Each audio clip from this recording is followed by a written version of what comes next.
Taylor Pavlovich here with the Memphis Music Bank to give you the national and local headlines of what's breaking in the entertainment industry today.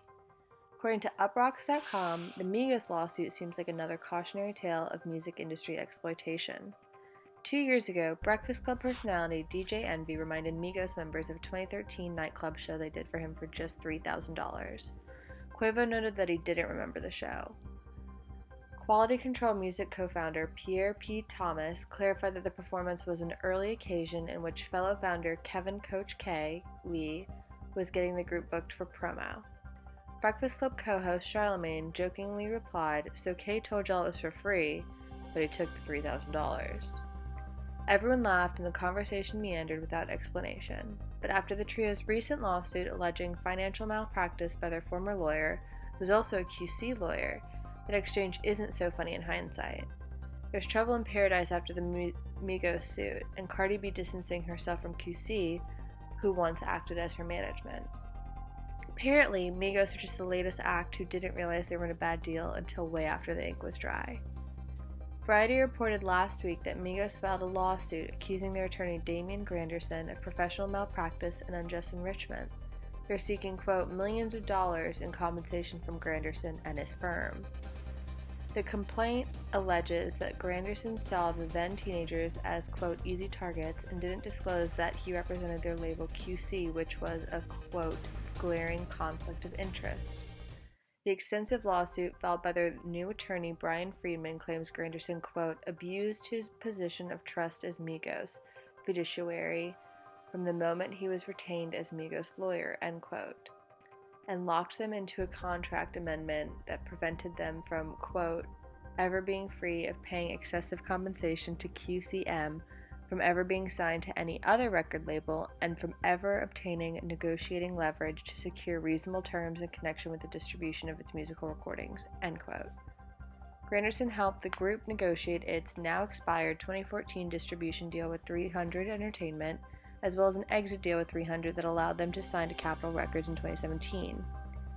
The lawsuit claims that Granderson withheld the full scope of the Capitol deal, showing Migos a contract that said one thing when the reality was that QC was receiving, quote, far above industry norm compensation for their proceeds. Days after the lawsuit, Cardi B, Offset's wife, tweeted, quote, I don't have no managers, none at all. My lawyers handle my business. End quote. Cardi is signed to Atlantic Records, but signed to QC for management in 2018 when the label and her husband were on better terms. Neither Granderson nor his firm have replied to Migos' accusations, but P called the claims, quote, nonsense on Instagram, adding that, quote, it is unfortunate that the same people that we have worked hard for, provided opportunities for, and championed for are now alleging that we have participated in any kind of immoral or unfair business practices, especially while we are dealing with the death of QC rapper Marlo, who was shot and killed earlier this month. P noted, quote, I love my artists and I love my team.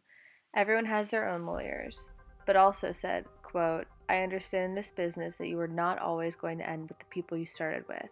I say that to say I am not forcing anybody to be in business with us that has a problem and cannot communicate and does not want to work as a unit. End quote.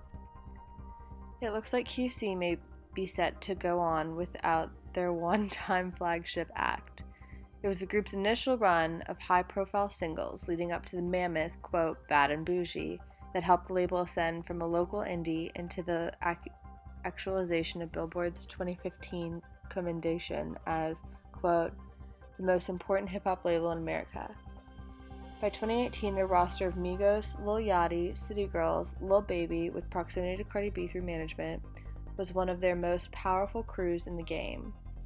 P bought Offset and Takeoff luxury vehicles for their birthdays. On the surface, everything was lovely, and it certainly looked like they were family, but per usual in rap, it may have been all under false pretense. Almost every major rap imprint marketed themselves as a family. Then artists on the label exposed financial practices that weren't brotherly love. It's hard to think of an iconic rap group where no one has ever had a financial gripe. Numerous artists have accused Diddy of bad business on Bad Boy Records. All of the Hot Boys, including Lil Wayne as a solo artist, fell out with Birdman over unpaid wages at Young Money / Cash Money. Beanie Siegel says former Rockefeller co-CEO Dame Dash owes him money to this day. Few people know that Tupac came to a similar realization as Migos when he realized that his lawyer, David Kenner, was also the Death Row Records lawyer. He had an argument with Suge Knight about malpractice in the months before he died, and some people felt he was set to leave the label. The rap icon died with just $105,000 in his bank account, despite grossing more than $60 million worth of records at Death Row. Death Row observers noted that Suge Knight would often give artists cars and other trinkets instead of actual checks. Snoop Dogg reflected to Aaron Foster in 2018 that Suge, quote, gave you what he felt you should have. We got a lot of money, but it may not have been what we were supposed to have, end quote. Most recently, artists like Kanye West, Megan Thee Stallion, Lil Uzi Vert, and Maze sought to be released or fairly compensated from deals they perceived as unfair. Artists boasting contractual harmony are sadly the exception to the rule of industry rule number 4080, quote, record company people are shady. Since the days of the mob running the music industry, young black artists' talent and poverty were systematically exploited for unfair deals that would promise access to glitz and glamour but no financial security. The unfair deals were bad enough, but a lot of artists didn't get what they were owed from them.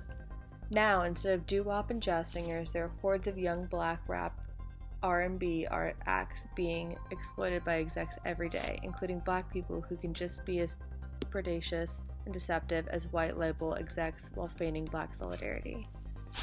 Migos claims hearken to their QC mate Lil Yachty's fogginess on his own contractual situation. In 2016, he divulged to the Fader that he didn't know his publishing situation. Publishing allows an artist to earn income from licensing opportunities like TV, movies, and video games. He had an infamous dust-up with Joe Budden a year later on Everyday Struggle, after it came out he didn't know he was in a 360 deal. Days later, he said he knew the details of his deal, but simply didn't know the 360 term. Regardless, the moment was alarming. Coach K was a family friend of his. If QC couldn't show the then-teenager the ropes, then perhaps actual strangers stand no chance. And to be clear, no one knows what happened between Migos and QC except the parties involved in the lawsuit. But it's not far-fetched to believe that Migos, as three young, hungry artists, signed whatever was in front of them like so many of their peers. It's not surprising that they respected and trusted Coach K and P to do right by them, and were too blinded by the trappings of fame to properly vet their lawyer. It also wouldn't be surprising if they were yet another act who grossed millions and may never receive fair compensation due to deception. Outsiders could simply fault naive artists for not knowing what they're signing, or not having the right people read over their deal. But that's a short-sighted reaction to this epidemic. It's important to advocate for music business awareness and artist unions. It's more important to do the work necessary to uprooting the economic conditions that make people feel like a record deal is their only opportunity out of poverty, or that they even need a major label. But the only way this cycle fundamentally changes for the better is for the industry to be held accountable and challenged to change.